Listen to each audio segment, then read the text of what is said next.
Hey everybody, welcome back to the channel.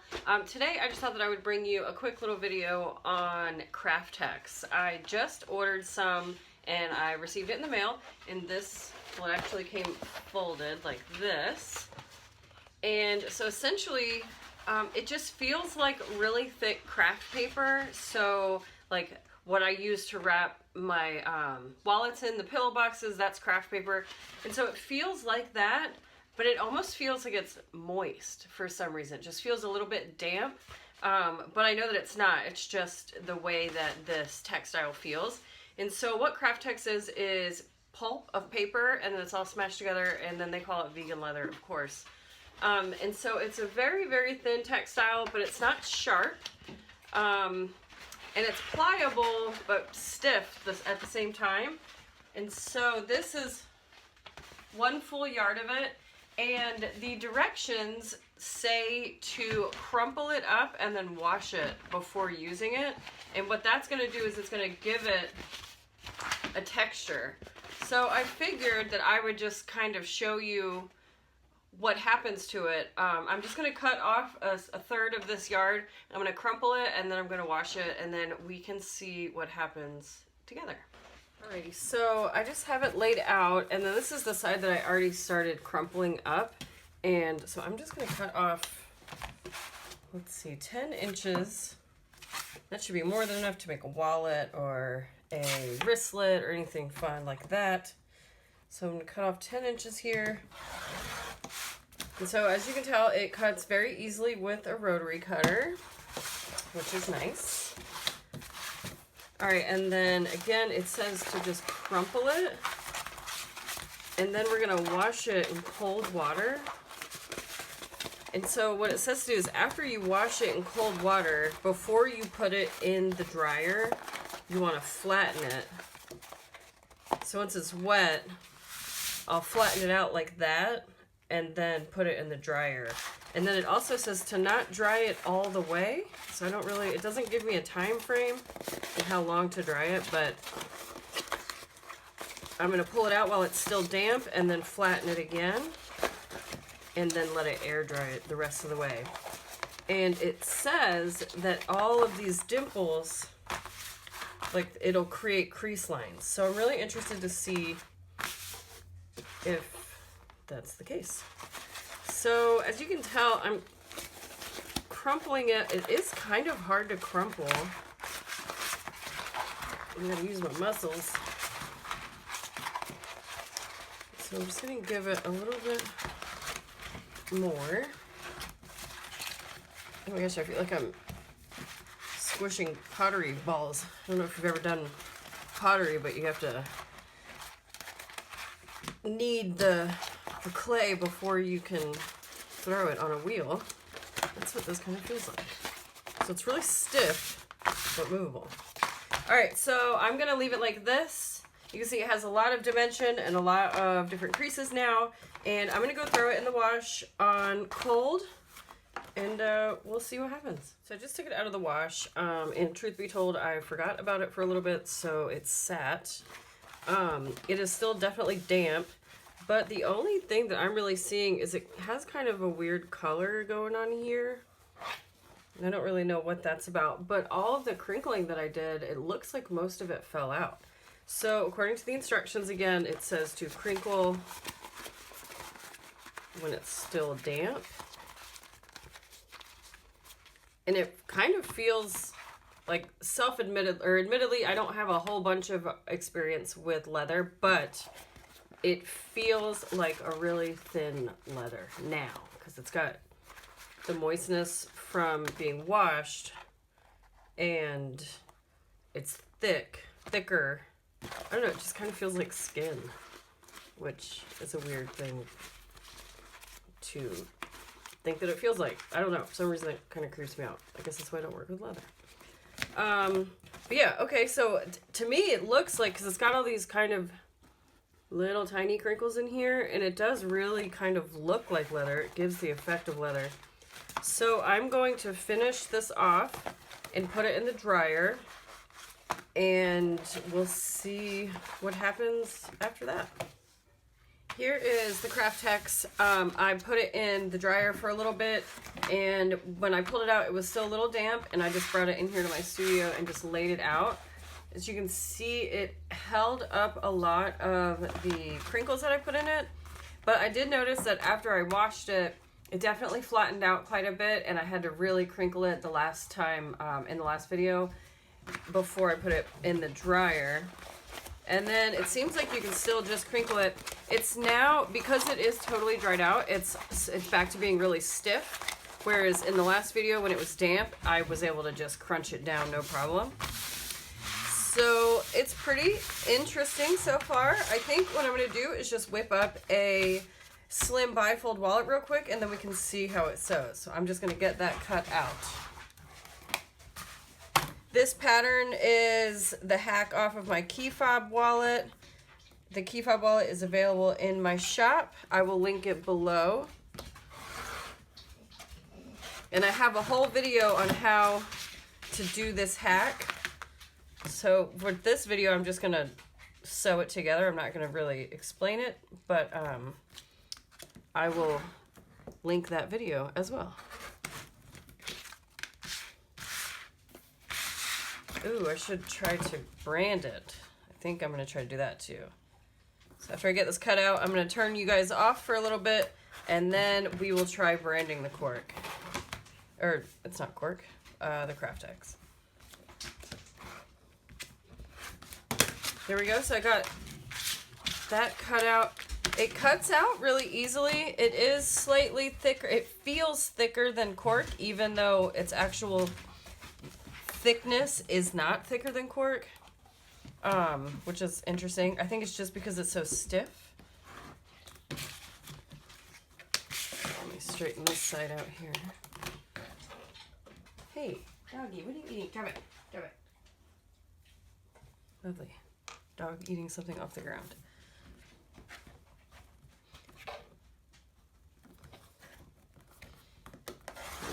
It's kind of hard to apply pressure to like flatten it out when I'm cutting it. So I'm really intrigued to see how it's gonna sew and like how it'll lay after it's all sewn together.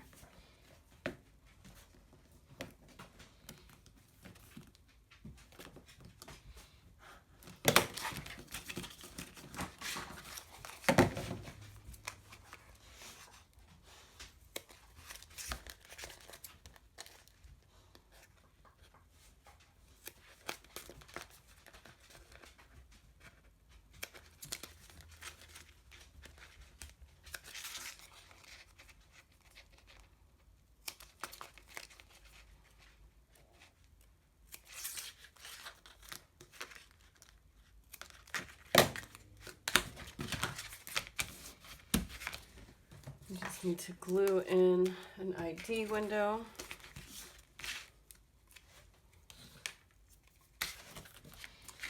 There is no right or wrong side of the Kraft-Tex, which is pretty cool.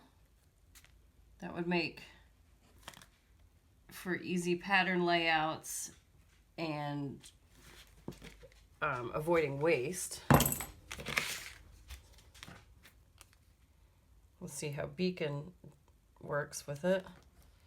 All right, so because it is all crinkly, it's not really laying flat, so I'm just gonna put my ruler on it and apply pressure. And then now I'm going to turn on my branding iron. I'll be back and we'll check out how it brands. I have that branding iron heated up now. I just tested it on this cork and it is burning it, so I'm hoping that it works. Before I started videoing about half hour ago, I tried the brand out on the Kraft-Tex. I don't know if you could see it, but it's a very, very light imprint.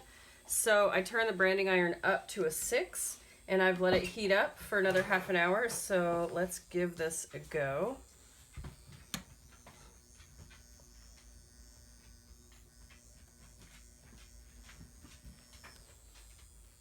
Okay, so starting to get somewhere with it. It does more of a burn on it. I can kind of smell the paper, but it makes a really nice crisp imprint. So I'm gonna flip it and try it again. I held it for 10 seconds that time, so I'm gonna try holding it for 15.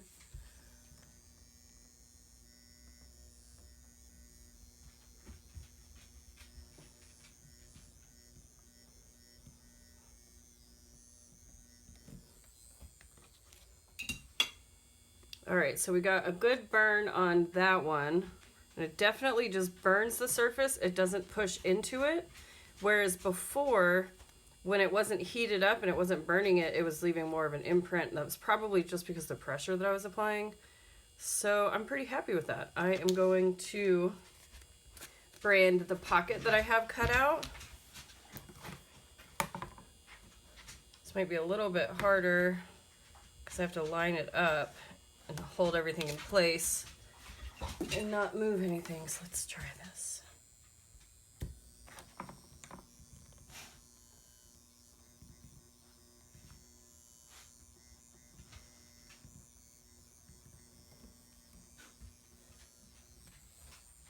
There we go.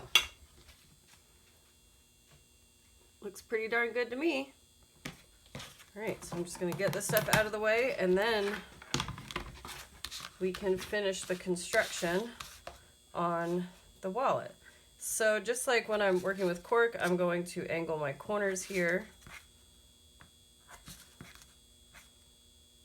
If you hear that buzzing sound, that is the branding iron in the background.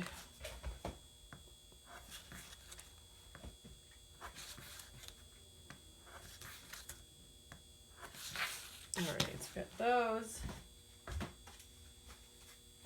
Then I have my lining here, and I tucked away. Here we go. This is the main panel, so I'm just going to angle these corners.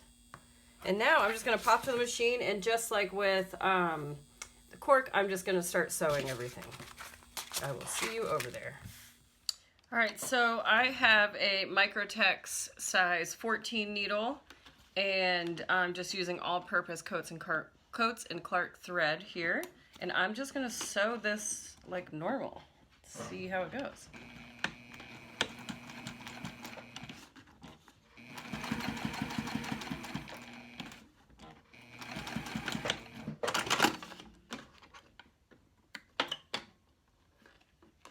So definitely punctures the paper. You can see definite holes here. So this would be a one-pass textile. Definitely no forgiveness if you mess up.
I'm just going to complete construction the same way that I do when I'm working with cork.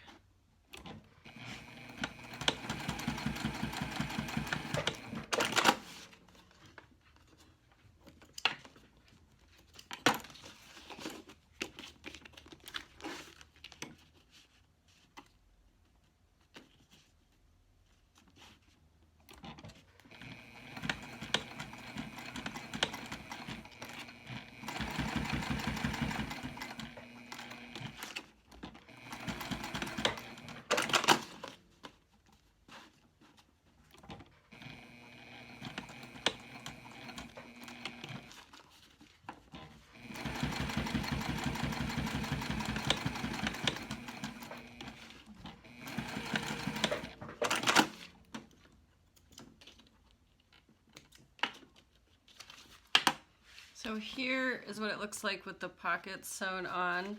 It is a little bit interesting to sew because it doesn't lay flat and it doesn't stretch like cork or like leather or vinyl. So that is interesting. I'm just gonna go pop over to the other side of my table and cut this down and then finish the wallet. Finish the wallet, all I have to do is lay the lining piece, which I guess with Kraft-Tex, it's kind of not needed now that I'm thinking about it. Because there is no right and wrong side of Kraft-Tex, whereas when I'm working with cork, the inside of the cork shows when I'm doing this section. So I'm actually just going to leave this middle piece out. So that's a nice change from cork. So you cut down a little bit on your usage of the material. Just going to fold this over, clip it.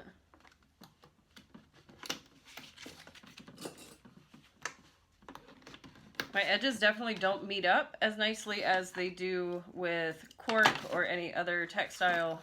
I think just because of all of the creases in the textile, it you know, it just kind of warps it a little bit. But it seems to be holding a finger press fairly well, so I just finger press that and it's holding it down. So I'm just going to clip one side and then sew these edges up.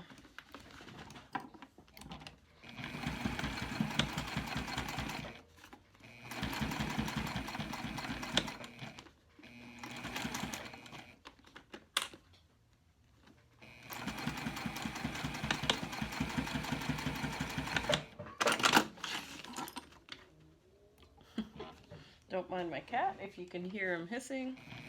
He's hissing at the puppy.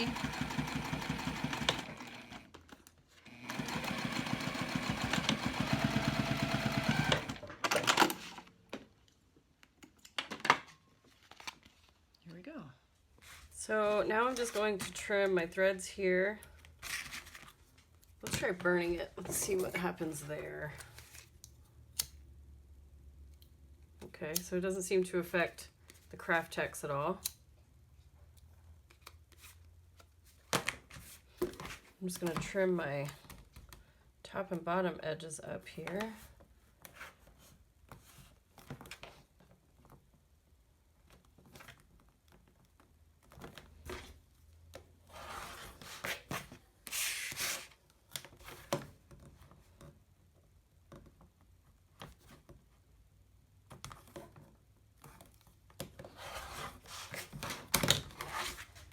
All right, so there you have it. One slim bifold made out of Kraft-Tex.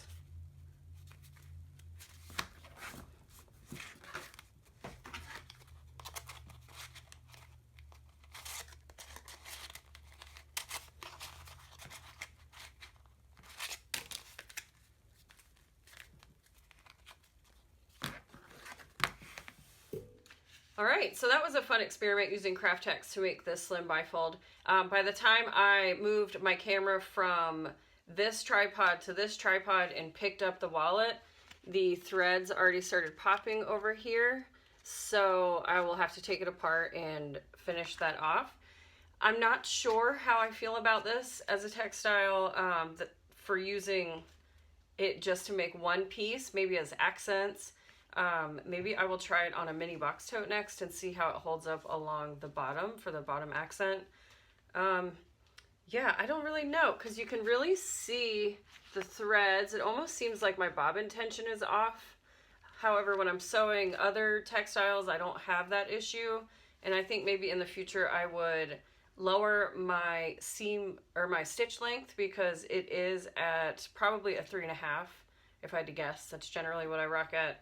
3.5 or 4, and that might be too big because I don't think the threads are locking whenever I'm stay stitching. So, but either way, it was fun. I do have the rest of the yard of it, so drop me a comment below. Let me know what you think I should try to make next, and we will keep playing with this cool textile, and we'll find a good use for it. I hope you guys are having a wonderful day out there. Stay safe, happy holidays, and all of that good stuff. Until next time.